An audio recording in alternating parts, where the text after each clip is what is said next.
Welcome to the Tech Egg. Don't get scrambled. Enjoy the video. You start by confirming the essentials: battery health, available storage, and iOS compatibility. Once done, update to the latest supported build so apps run reliably. This reduces crashes and security gaps. Make sure to sign out of any previous Apple ID and back up photos, contacts, and messages to iCloud or a computer. You do this because a clean account state prevents activation lock, keeps your data safe, and sets a predictable baseline for the next configuration steps. Next, you configure and optimize for real-world use. If you're changing owners, perform a factory reset.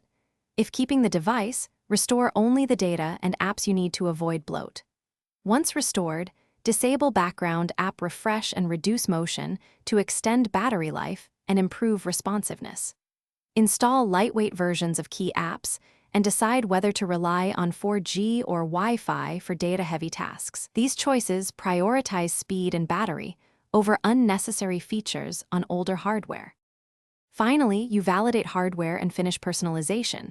Test the camera, audio, microphone, GPS, and cellular to confirm everything works.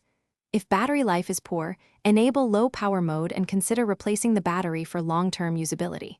Make sure to set up Face ID/Touch ID, passcode, and a secure Apple ID.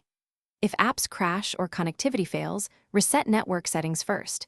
If that doesn't help, reinstall iOS. This troubleshooting path solves most issues with. Thanks for watching. Consider subscribing if I helped unscramble your problems.